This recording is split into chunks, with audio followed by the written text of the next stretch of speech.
Welcome to the program. It's a great joy and privilege for me to be with you on this program. இந்த நிகழ்ச்சிக்கு உங்களை அன்போடு கூட வரவேற்கிறேன். இந்த நிகழ்ச்சியிலே உங்களோடு கூட இணைந்திருப்பதில் மிகுந்த மகிழ்ச்சி அடைகிறேன். Let's bow our heads and pray. நாம் தலைகளை தாழ்த்தி ஜெபிப்போம். Most gracious Father, we thank you for this time as we come around your word. Speak to us through your word. அன்பின் பரலோக பிதாவே, உம்முடைய குமாரனாகிய இயேசுவின் நாமத்தினால் உம் சமூகத்திற்கு வருகிறோம். உம்முடைய வார்த்தையை கொண்டு எங்களோடு கூட இடைபடும் பேசும் ஆண்டவரே. Lord, reveal things from your word. Touch each and every one of us. In Jesus' precious name. Amen. ஆண்டவரே, ரகசிய மறைப்பொருள்களை கர்த்தர் எங்களுக்கு வெளிப்படுத்தும், ஜனங்களுடைய வாழ்க்கையை தொடும். இயேசுவின் நாமத்தில் பிதாவே, ஆமென். The reading is taken from Revelation chapter 2, verses 12 to 17. வெளிப்படுத்தல் விசேஷத்தின் புஸ்தகம் 2வது அதிகாரம் 12ஆம் வசனம் முதற்கொண்டு 17ஆம் வசனம் வரை. And to the angel of the church in Pergamos write, these things says he who has the sharp two-edged sword. I know your works and where you dwell, where Satan's throne is, and you hold fast to my name and did not deny my faith, even in the days in which Antipas was my faithful martyr, who was killed among you, where Satan dwells. But I have few things against you, because you have there those who hold fast the doctrine of Balaam, who taught Balak to put a stumbling block before the children of Israel, to eat things sacrificed to the idols, and to commit sexual immorality. Thus you also have those who hold the doctrine of the Nicolaitans, which thing I hate. Repent, or else I will come to you quickly and will fight against them with the sword of my mouth. He who has an ear, let him hear what the Spirit says to the churches. To him that overcomes, I will give some of the hidden manna to eat, and I will give him a white stone, and on the stone a new name written, which no one knows except him who receives it. வெளிப்படுத்தல் விசேஷத்தின் புஸ்தகம் 2ஆம் அதிகாரம் 12ஆம் வசனம். பெர்கமு சபையின் தூதனுக்கு நீ எழுத வேண்டியது என்னவெனில், இருபுறமும் கருக்குள்ள பட்டயத்தை உடையவர் சொல்லுகிறதாவது. 13ஆம் வசனம். உன் கிரியைகளையும் சாத்தானுடைய சிங்காசனம் இருக்கிற இடத்திலே நீ குடியிருக்கிறதையும், நீ என் நாமத்தை பற்றி கொண்டிருக்கிறதையும், சாத்தான் குடி கொண்டிருக்கிற இடத்திலே உங்களுக்குள்ளே எனக்கு உண்மையுள்ள சாட்சியான அந்திபா என்பவன் கொல்லப்பட்ட நாட்களிலும் என்னை பற்றும் விசுவாசத்தை நீ மறுதலிக்காமல் இருக்கிறதையும் அறிந்திருக்கிறேன். 14ஆம் வசனம். ஆகிலும் சில காரியங்களை குறித்து உன் பேரில் எனக்கு குறை உண்டு. விக்கிரகங்களுக்கு படைக்கப்பட்டவைகளை புசிப்பதற்கும் வேசித்தனம் பண்ணுவதற்கும் ஏதுவான இடரலை இஸ்ரவேல் புத்திரர் முன்பாக போடும்படி பாலாக் என்பவனுடைய போதனை செய்த பீலையாமனுடைய போதகத்தை கை கொள்ளுகிறவர்களுக்குள் உன்னிடத்தில் உண்டு. 15ஆம் வசனம். அப்படியே நிக்கலாய் மதஸ்தருடைய போதகத்தை கை கொள்ளுகிறவர்களும் உன்னிடத்தில் உண்டு, அதை நான் வெறுக்கிறேன். 16ஆம் வசனம். நீ மனம் திரும்பு, இல்லாவிட்டால் நான் சீக்கிரமாய் உன்னிடத்தில் வந்து என் வாயின் பட்டயத்தால் அவர்களுடனே யுத்தம் பண்ணுவேன். 17ஆம் வசனம். ஆவியானவர் சபைகளுக்கு சொல்லுகிறதை காதுள்ளவன் கேட்க கடவன்.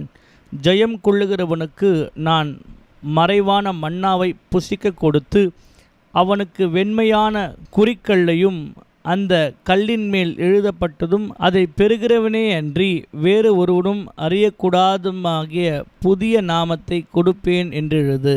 In this portion we read, we see a message of the Lord Jesus Christ to the church at Pergamos. Bergamo என்கின்ற சபைக்கு ஆண்டவராகிய இயேசு கிறிஸ்து கொடுக்கிறதான ஒரு செய்தியாக இங்கே நாம் பார்க்கிறோம். John writing these letters from the island of Patmos. யோவான் அவர்கள் மிகுந்த வேதனையோடு கூட இந்த நிருபத்தை அந்த சபைக்கு எழுதுகிறார். Lord Jesus appeared to him in the island of Patmos, and that's how we have the book of Revelation. ஆண்டவராகிய இயேசு கிறிஸ்து யோவானுக்கு பெர்கமோ என்கின்ற தீவிலே தரிசனமானார். ஆகவே தான் நம்மிடத்திலே வெளிப்படுத்தலின் விசேஷத்தின் புஸ்தகம் கையில் இருக்கிறது. John says in Revelation chapter 1 and verse 9, I, John, both your brother and companion in tribulation and in the kingdom and patience of Jesus Christ was in the island of Patmos for the word of God and the testimony of Jesus Christ. யோவான் சொல்லுகிறார், வெளிப்படுத்தின விசேஷம் 1ஆம் அதிகாரம் 9ஆம் வசனத்தில், உங்கள் சகோதரனும் இயேசு கிறிஸ்துவின் நிமித்தம் வருகிற உபத்திரவத்திற்கும் அவருடைய ராஜ்யத்திற்கும் அவருடைய பொறுமைக்கும் உங்கள் உடன் பங்காளியுமாய் இருக்கிற யோவானாகிய நான் தேவ வசனத்தின் நிமித்தமும் இயேசு கிறிஸ்துவை பற்றிய சாட்சி நிமித்தமும் பத்மு என்னும் தீவிலே இருந்தேன். So he was banished to the island of Patmos because of the word of God and the testimony of the Lord Jesus Christ. கர்த்தராகிய இயேசு கிறிஸ்துவின் சாட்சிக்காகவும் தேவனுடைய திருவசனத்திற்காகவும் அவர் நாடு கடத்தப்பட்டு பத்மு என்கின்ற தீவிலே அடைக்கப்பட்டிருந்தார். Lord appears to him and he says to him, verse 11, I am Alpha and Omega, the first and the last.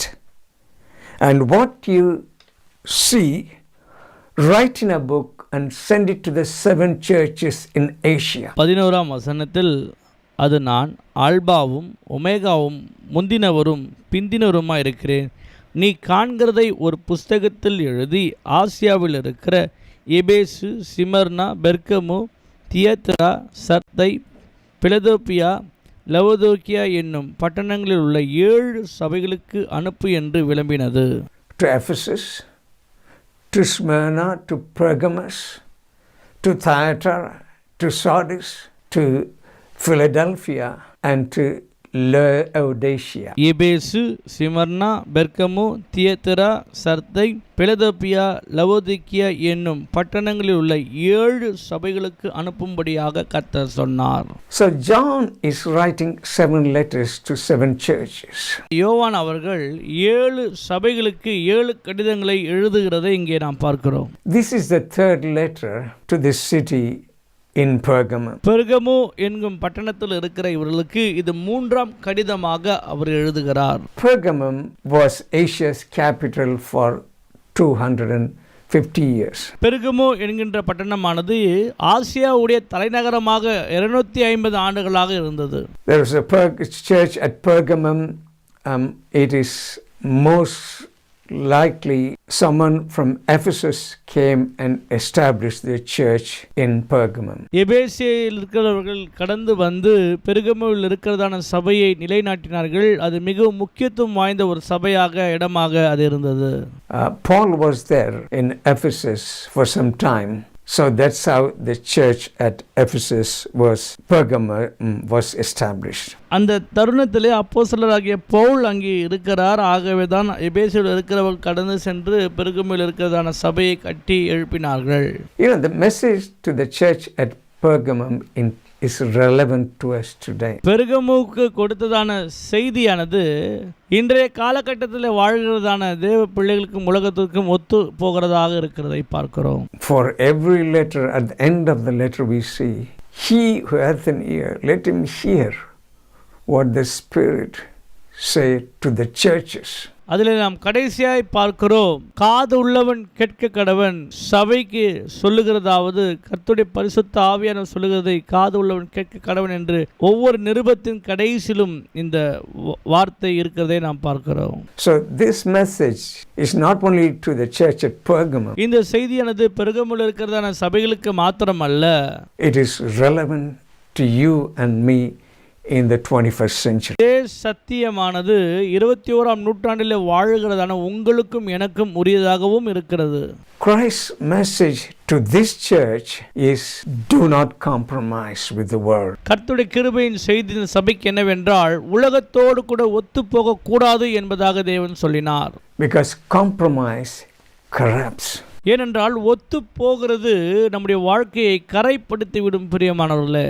Here in this church, the world was creeping into the church. இங்கே இந்த சபையிலே காணப்பட்ட பாவம் என்னவென்றால், உலகமானது சபைக்குள்ளாக கலந்து விட்டதை பார்க்கிறோம். You see ships sailing in the sea. நாம் பார்க்கிறோம் கப்பலானது சமுத்திரத்திலே கடந்து போய் கொண்டிருக்கிறது. Compare sea as the world and the ship representing the church. அந்த கடலானது உலகமாகவும் அதிலே பயணிக்கிறதான அந்த கப்பலானது சபையாகவும் இருக்கிறது. Ship sailing in the sea, it's okay, it's a normal thing. கப்பலானது சமுத்திரத்திலே கடந்து செல்றது ஒரு சாதாரணமான நல்ல காரியம்தான். But if the sea water gets into the sea, then there is problem. ஒருவேளை அந்த கப்பலிலே ஒரு துளை உண்டாகி அதன் மூலமாக கடல் தண்ணீர் உள்ளே வரும் என்றால் அப்போது பிரச்சனை ஆரம்பிக்கிறது. Church is in the world, but the world should not be in the church. சபையானது உலகத்தில் தான் இருக்கிறது, ஆனால் உலகமானது சபைக்குள்ளாக ஒருபோதும் வரக்கூடாது. பிரியமானவர்களே, The church at Pergamum was in a dark demonic place. பெர்கமோவில் இருந்ததான சபையானது விக்கிரகம் நிறைந்த தீங்கான பிசாசின் வல்லமைகள் நிறைந்த இருளான பகுதியிலே அமைக்கப்பட்டிருந்தது. Verse 13 we read that, I know your works, where you dwell, where Satan's throne is, and where Satan dwells.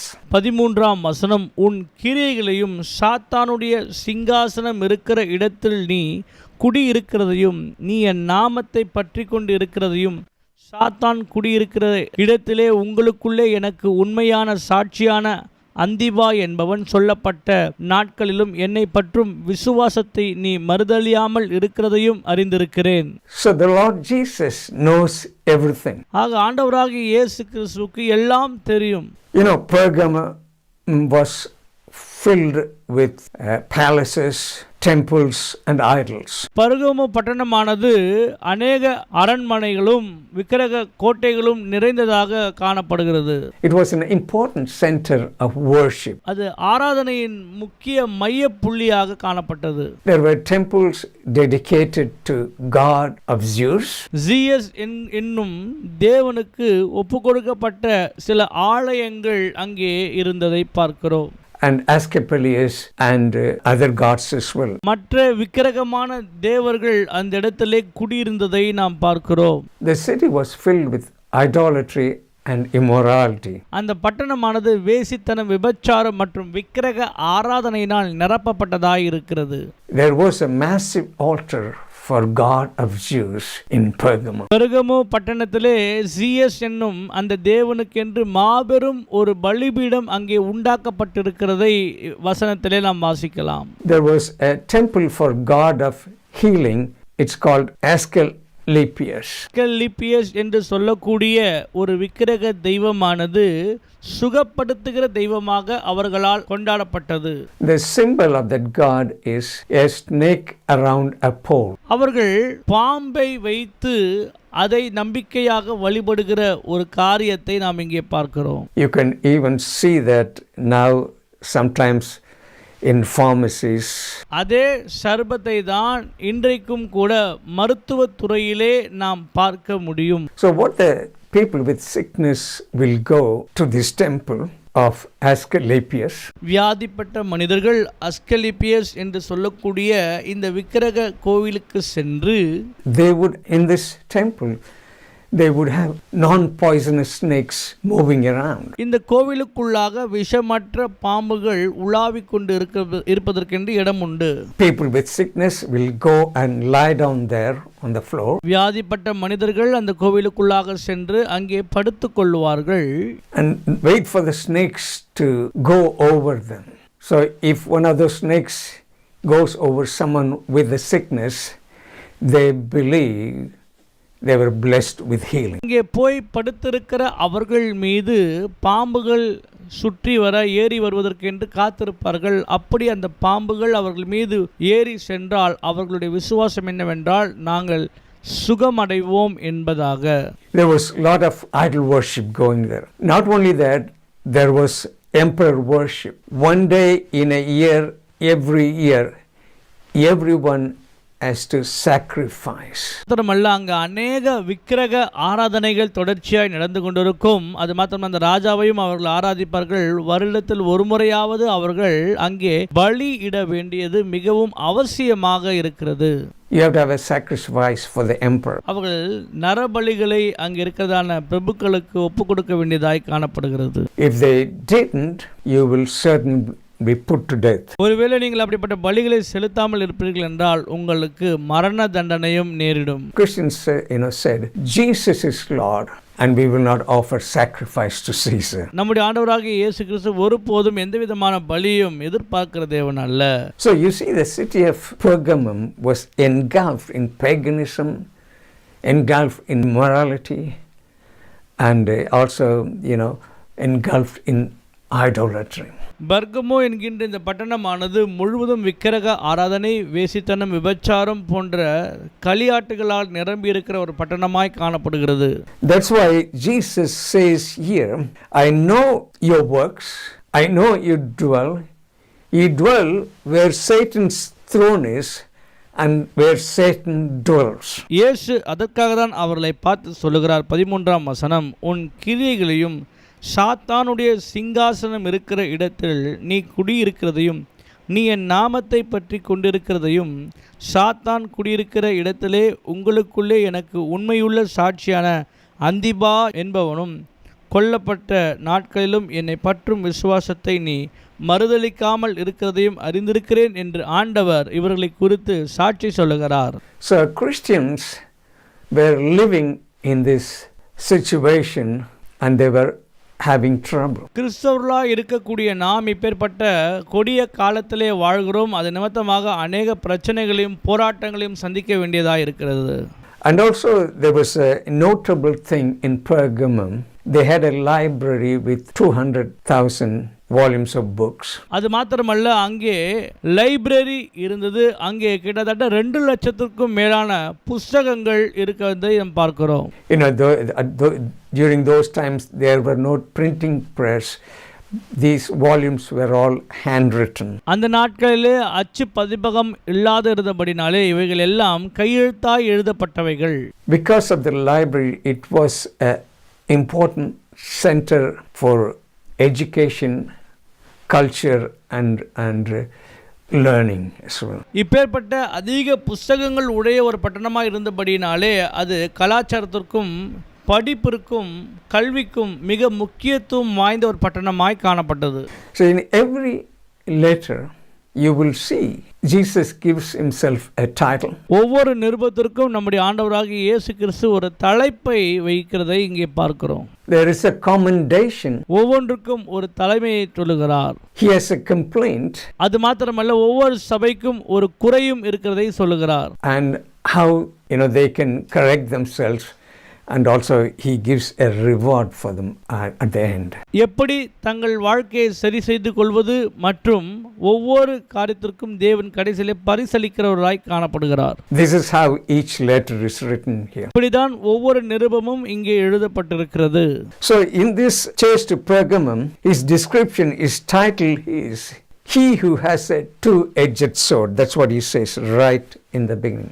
ஆண்டவராகிய இயேசு கிறிஸ்து வெளிப்படுத்தல் விசேஷம் 2ஆம் அதிகாரம் 12ஆம் வசனம், பெர்கமு சபையின் தூதனுக்கு நீ எழுத வேண்டியது என்னவென்றால், இருபுறமும் கருக்குள்ள பட்டயத்தை உடையவர் சொல்லுகிறதாவது.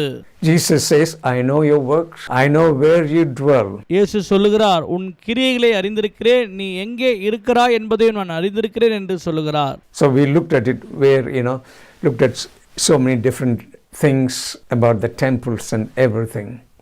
So they were living in a very difficult environment. பெர்கமு சபையானவர்கள் மிகவும் கொடூரமான ஒரு காலகட்டத்திலே இருள் சூழ்ந்த பகுதியிலே வாழ்ந்ததை குறித்ததான அந்த ஆலயங்கள் எப்படிப்பட்டதாக இருந்தது என்பதை குறித்தெல்லாம் முன்பதாக நாம் பார்த்தோம். We see a commendation in verse 13. We see 13ஆம் வசனத்திலே ஆண்டவர் அவர்களை பாராட்டுகிறதை குறித்து நாம் பார்க்கிறோம். You hold fast to my name and you did not deny my faith even in the days in which Antipas, my faithful martyr who was killed among you, where Satan dwells.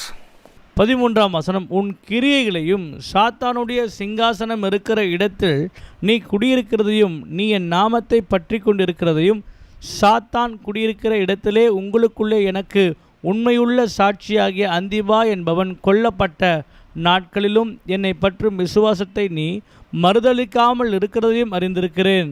Here we see, even though they were living there, he is commending them for that held fast to his name, and then they did not deny my faith, he says. They had a sound doctrine. ஆண்டவராகிய இயேசு கிறிஸ்து பெர்கமு சபையை இங்கே பாராட்டுகிறார். எதற்காகவென்றால், கொடிய சூழ்நிலையில் இருளான பகுதியில் நீங்கள் வாழ்ந்தாலும் கூட விசுவாசத்தில் நிலைத்திருக்கிறீர்களே என்று சொல்லி அவர்களை குறித்து மேன்மை பாராட்டுகிறார். They had faith and trust in the Lord Jesus. ஆண்டவராகிய இயேசு கிறிஸ்து மேல் விசுவாசமும் நம்பிக்கையும் உடையவர்களாய் நாம் இருக்க வேண்டும். And it talks about Antipas, my faithful martyr. He was killed for faith in the Lord Jesus Christ. அந்திபா என்று சொல்லக்கூடிய அவர் இரத்த சாட்சியாய் கர்த்தராகிய இயேசு கிறிஸ்துவுக்காக அந்த இடத்திலே மரித்ததை குறித்தும் அவர் அங்கே குறிப்பிடுகிறார். You know, the Lord Jesus Christ knows everything. நம்முடைய கர்த்தராகிய இயேசு கிறிஸ்துவுக்கு எல்லா காரியங்களும் நன்றாய் தெரியும். பிரியமானவர்களே, He knows everything that's happened in your life and in my life. Here he knows that Antipas died for the sake of his faith in the Lord Jesus Christ. ஆண்டவராகிய இயேசு கிறிஸ்து உங்களுடைய வாழ்க்கை குறித்தும் என்னுடைய வாழ்க்கை குறித்தும் நம்முடைய வாழ்க்கையில் என்ன காரியங்கள் நடந்து கொண்டிருக்கிறது என்பதை குறித்து எல்லாம் நன்றாக தெரியும். இங்கே அந்திபா என்று சொல்லப்படுகிறவர் இரத்த சாட்சியாக கர்த்தருக்காக மரித்தார்.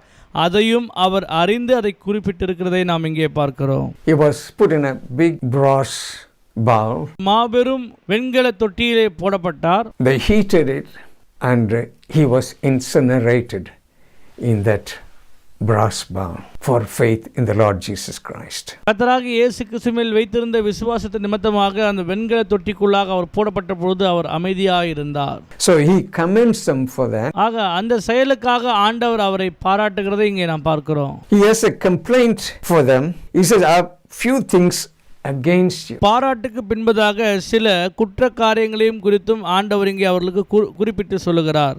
You have there in the church those who hold fast the doctrine of Balaam. ஆனால் உங்களுக்குள்ள ஒரு குறை உண்டு. பிலேயாம் என்று சொல்லக்கூடிய அவனுடைய உபதேசங்கள் சபைக்குள்ளாக இருக்கிறதையும் நான் பார்க்கிறேன் என்று கர்த்தர் சொல்லுகிறார். And next verse is 15, those who hold the doctrine of Nicolaitans. வெளிப்படுத்தல் விசேஷம் 2ஆம் அதிகாரம் 15ஆம் வசனம், அப்படியே நிக்கோலாய் மதஸ்தருடைய போதகத்தை கைக்கொள்ளுகிறவர்களும் உன்னிடத்தில் உண்டு, அதை நான் வெறுக்கிறேன். So these two people were there in the church. இந்த ரெண்டு நபர்கள் சபைக்குள்ளாக காணப்படுகிறார்கள். Let's briefly look at what is the doctrine of Balaam. பிலேயாமுடைய உபதேசத்தை குறித்ததாய் காரியங்களை நாம் இப்பொழுது பார்ப்போம். Remember, Balak, the king of Moab, brings Balaam to curse the children of Israel. Moab ராஜா பிலேயாம் தீர்க்கதரிசியை அழைத்து கொண்டு வந்து இஸ்ரவேல் ஜனங்கள் மீது சாப வார்த்தைகளை சொல்லும்படியாக அழைத்ததை நாம் நன்றாக அறிந்திருக்கிறோம். But you see, when you read Numbers, ஆனால் என்னாகமத்தின் புஸ்தகத்திலே நாம் வாசிக்கும் பொழுது, because he could not curse the children of Israel, he gives Balak a strategy how they can tempt the children of Israel. பிலேயாம் தீர்க்கதரிசி இஸ்ரவேல் ஜனங்களை சபிக்க முடியாதபடினாலே ராஜா அவனுக்கு ஒரு ஆலோசனை கொடுக்கிறார், எப்படி இஸ்ரவேல் ஜனங்களை பாவத்திலே தள்ளுவது என்று சொல்லி. He tells them to corrupt them with Moabites women. That's what we read here. மோவாபிய ஸ்திரீகளை அவர்கள் மத்தியிலே கொண்டு வந்து விபச்சார வேசித்தனத்தில் ஈடுபடுத்தி அப்பொழுது அவர்கள் தேவனுக்கு முன்பதாக கலகம் செய்தவர்களாய் காணப்படுவார்கள் என்று சொல்லி ஆலோசனை அங்கே கொடுக்கிறதை நாம் பார்த்தோம். He put a stumbling block before the children of Israel to eat things sacrificed to the idols and to commit sexual immorality. இஸ்ரவேல் ஜனங்களை அவர்கள் என்ன செய்கிறார்கள் என்றால் பாலிய இச்சைகளுக்கு உட்படுத்தி தங்கள் பிள்ளைகளை நரபலி செலுத்தும்படியான காரியத்திற்குள்ளாக ஈடுபடுத்துகிறார்கள். That's what the doctrine of Balaam. இதுதான் பிலேயாமின் உபதேசமாய் இருக்கிறது. Doctrine of Nicolaitans is a liberal lifestyle. நிக்கோலாயின் உபதேசமானது எப்படி வேண்டுமென்றாலும் வாழலாம் என்கின்ற ஒரு வாழ்க்கை முறையாகும். That's closely related to doctrine of Balaam. பீழையாமின் உபதேசத்திற்கு ஒத்ததாக இருக்கிறதை பார்க்கிறோம். So this is his complaint, and these people were in the church at Pergamum. இதுதான் குற்றச்சாட்டு. இப்படிப்பட்டவர்கள் சபைக்குள்ளாக காணப்பட்டார்கள். He gives a warning to the church. தேவன் இந்த சபையில் இருக்கிறதான மக்களுக்கு அவர் ஒரு எச்சரிக்கையை விடுக்கிறார். So you have these two people in the church. ஆக தேவன் குறிப்பிட்டு சொல்லுகிறார், இப்பேற்பட்ட 2 நபர்கள் சபையிலே இருக்கிறார்கள் என்று. Those who follow the doctrine of Balaam and the doctrine of Nikolai. பீழையாமின் உபதேசத்தையும் நிக்கோலாயின் உபதேசத்தையும் உடையவ 2 நபர்கள் சபைக்குள்ளாக இருந்து தீட்டுப்படுத்தி கொண்டிருக்கிறார்கள் என்று கர்த்தர் வெளிப்படுத்தி காண்பித்தார். Remember, in the beginning we said that into the church the world has crept into the church. If the world is in the church, it will make the church ineffective. சபைக்குள்ளாக உலகமானது கலந்து விட்டதையும், அப்படி நடக்கும் பொழுது அந்த உலகத்தினுடைய தாக்கம் சபையிலே காணப்படுகிறதாய் இருக்கும். So what is the cure we see here? Today also we see lot of worldly things in the church. இன்றைக்கும் கூட நாம் பார்க்கிறோம், அநேக சபைகளுக்குள்ளாக உலகமானது கலக்கிறதை. அப்படி கலக்கும் பொழுது அந்த சபையானது வல்லமையற்றதாய் மாறுகிறது. So this message is relevant to us today in the 21st century. வேதத்தில் சொல்லப்பட்ட இந்த சத்தியத்தின் செய்தியானது இன்றைக்கு வாழக்கூடிய நம்முடைய வாழ்க்கையிலும் சபைக்கும் உரியதாய் இருக்கிறது, ஒத்துப்போகிறதிலே. He says, verse 16, repent or else I will come to you quickly and I will fight against them with the sword of my mouth. வெளிப்படுத்தல் விசேஷம் 2ஆம் அதிகாரம் 16ஆம் வசனம், நீ மனம் திரும்பு, இல்லாவிட்டால் நான் சீக்கிரமாய் உன்னிடத்தில் வந்து என் வாயின் பட்டயத்தால் அவர்களுடனே யுத்தம் பண்ணுவேன். Remember at the beginning he said, gave a title, he who has a two-edged sword. பெருகமு சபைக்கு சொன்னது என்னவென்றால், இருபுறமும் கருக்கான பட்டயம் உடையவர் உரைக்கிறதாவது. What is repent means? Change your mind, change your act, and change your direction 180 degrees. ஆக நாம் செய்ய வேண்டியது என்னவென்றால், நம்முடைய சிந்தையை மாற்ற வேண்டும், நம்முடைய மனதை மாற்ற வேண்டும், நம்முடைய வாழ்க்கையின் வழியை மாற்ற வேண்டும், நேராக கர்த்தருக்கு. If you are going in this direction, he wants you to change and go in the opposite direction. ஒருவேளை தேவனுக்கு விரோதமான ஒரு வழியிலே நீங்கள் போய்கொண்டிருப்பீர்கள் என்றால், அப்படியே திரும்பி தேவனுக்கு நேராய் நாம் கடந்து வர வேண்டியதாக இருக்கிறது. That's what repentance means. அதுதான் மனம் திரும்புதல் என்பதற்கு அர்த்தமாகும். Truth and holiness matters to God. சத்தியமும் பரிசுத்தமும் தான் தேவனுக்கு உடையவர்களாய் இருப்பதற்கு காரணம். God is not interested in lip service. ஏதோ உதடு அளவிலே நாம் கர்த்தருக்கு ஆராதனை செய்கிறதில் தேவன் விருப்பம் உள்ளவராய் இல்லை. We have to cling to God and we have to set our eyes on God. நம்முடைய வாழ்க்கையை பரிசுத்தம் பண்ணி தேவன் பேரிலே விசுவாசம் உள்ளவர்களாய் நாம் மாற வேண்டும். பிரியமானவர்களே, Today's philosophy is live like the world and you will be accepted by the world. இன்றைக்கு வாழ்க்கையின் தத்துவம் என்னவென்றால், உலக போகிற வழியிலே நீ போ, உலகத்திலே வாழ்கிறது போல நீ வாழ், அப்போதுதான் இந்த உலகம் உன்னை ஏற்றுக்கொள்ளும் என்று சொல்லுகிறார்கள். But God says to the church at Pergamum, repent or else you will be in trouble. ஆனால் கர்த்தர் சொல்லுகிறது என்னவென்றால், பெருகமு சபைக்கும் இன்றைக்கு இருக்கும் சபைக்கும், நீ மனம் திரும்ப, இல்லாவிட்டால் உனக்கு பட்டயம் வரும் என்று. Let's look at the reward he has for them. He who has an ear, let him hear what the Spirit said to the churches. To him who overcomes. அடுத்ததாக அந்த சபைக்கு கர்த்தர் கொடுக்கிறதான பரிசை பார்ப்போம். ஆவியானவர் சபைக்கு சொல்லுகிறது, காதுள்ளவன் கேட்க கடவன், ஜெயம் கொள்ளுகிறவன் 2ஆம் மரணத்தில் சேதப்படுவதில்லை என்றெழுது.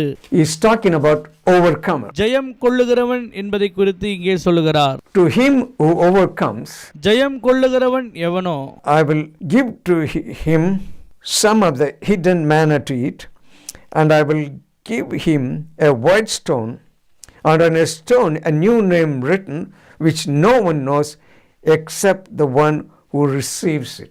வெளிப்படுத்தல் விசேஷம் 2ஆம் அதிகாரம் 17ஆம் வசனம், ஆவியானவர் சபைக்கு சொல்லுகிறதை காது உள்ளவன் கேட்க கடவன், ஜெயம் கொள்ளுகிறவனுக்கு நான் மறைவான மன்னாவை புசிக்க கொடுத்து அவனுக்கு வெண்மையான குறிக்கல்லையும் அந்த கல்லின் மேல் எழுதப்பட்டதும் அதை பெறுகிறவனே அன்றி வேறு ஒருவனும் அறியக்கூடாதமா இருக்கிற புதிய நாமத்தை கொடுப்பேன் என்று எழுது.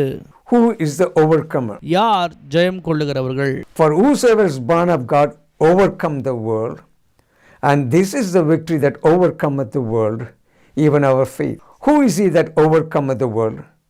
But he that believeth Jesus Christ is the Son of God. 1 யோவான் 5ஆம் அதிகாரம் 4ஆம் வசனம், தேவனால் பிறந்தது எல்லாம் உலகத்தை ஜெயிக்கும், நம்முடைய விசுவாசமே உலகத்தை ஜெயிக்கிற ஜெயம். 5ஆம் வசனம், இயேசுவானவர் தேவனுடைய குமாரன் என்று விசுவாசிக்கிறவனே அன்றி உலகத்தை ஜெயிக்கிறவன் யார்?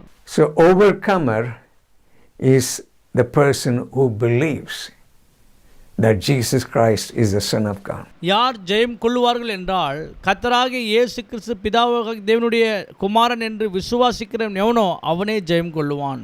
So God says he will give him hidden manna.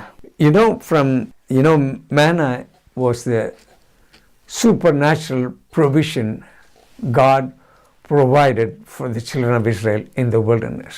கடந்து சென்ற இஸ்ரவேல் ஜனங்களுக்கு தேவன் மன்னாவை கொடுத்தார். அந்த மன்னாவானது இயற்கைக்கு அப்பாற்பட்ட விதத்திலே அவர்களுக்கு கொடுக்கப்பட்ட நன்மையான ஒரு உணவாய் காணப்படுகிறது. அந்த மன்னாவை, மறைவான மன்னாவை ஜெயம் கொள்ளுகிறவனுக்கு நான் கொடுப்பேன் என்று இயேசு வாக்கு பண்ணுகிறார். I am the bread of life. Your fathers ate the manna in the wilderness and are dead. This is the bread which comes down from heaven, that one may eat of it and not die. I am the living bread which came down from heaven. If anyone eats of this bread, he will live forever.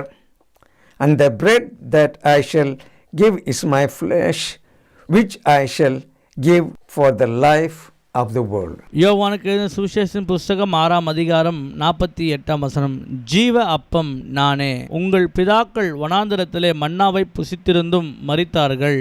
50ஆம் வசனம், இதிலே புசிக்கிறவன் மறியாமல் இருக்கும்படி வானத்திலிருந்து இறங்கின அப்பம் இதுவே. 51ஆம் வசனம், நானே வானத்திலிருந்து இறங்கின ஜீவ அப்பம். இந்த அப்பத்தை புசிக்கிறவன் என்றென்றைக்கும் பிழைப்பான். நான் கொடுக்கும் அப்பம் உலகத்தின் ஜீவனுக்காக நான் கொடுக்கும் என் மாம்சமே என்றார். So this is what it talks about hidden manna. இதைத்தான் ஆண்டவராகிய இயேசு கிறிஸ்து மறைவான மன்னா என்று தன்னுடைய சரீரத்தை குறித்து சொல்லுகிறார். And then it says, I will give him a white stone. அது மாத்திரமல்ல, அந்த வெள்ளை கல்லை நான் அவனுக்கு கொடுப்பேன் என்று சொல்லுகிறார். We're going to look at what the white stone is. அந்த வெள்ளை கல் என்பதற்கு என்ன அர்த்தம் என்று இப்போது பார்ப்போம். In the Greek athletic games, if you won an event, the winner, the victor will be given a white stone. கிரேக்க சாம்ராஜ்யத்திலே ஓட்டப்பந்தய வீரர் எவர் ஒருவர் ஜெயிக்கிறாரோ அவர்களுக்கு தான் இந்த வெள்ளை கல்லை பரிசாக கொடுப்பார்கள். What will happen after the athletic event? There will be a big festival and celebration. அவர் ஜெயித்ததற்கு பின்பதாக அந்த ஜெயத்தை அவர்கள் அங்கே கொண்டாடுகிறதையும் பார்க்கிறோம். To go to the event, the celebration, the white stone is the ticket to enter that celebration event. அந்த ஓட்டப்பந்தய வீரர் ஜெயித்ததுக்கு பின்பதாக கொண்டாடப்படுகிற அந்த கொண்டாட்டத்திற்குள்ளாக செல்வதற்கு அந்த சீட்டாக உள்ளே போவதற்கு அந்த டோக்கனாக அந்த வெள்ளைக்கல் தான் அங்கேயும் கொடுக்கப்படும். So white stone identifies you as a victor, as an overcomer, as more than conqueror. இந்த வெள்ளைக்கல்லானது எதற்கு அடையாளமா இருக்கிறது என்றால், எவர் ஒருவர் ஜெயம் கொள்ளுகிறாரோ அவர்களுக்கு அந்த வெள்ளைக்கல்லானது கொடுக்கப்படுகிறது. Here it means your complete access to lavish provisions God has for you. இது எதை குறிக்கிறது என்றால், தேவன் கொடுக்கிறதான சகல விதமான நன்மைகளையும் பெற்றுக்கொள்வதற்கு நாம் பாத்திரராய் இருக்கிறோம் என்பது. So on this white stone, a new name written. Only one who gets the stone knows what that new name is.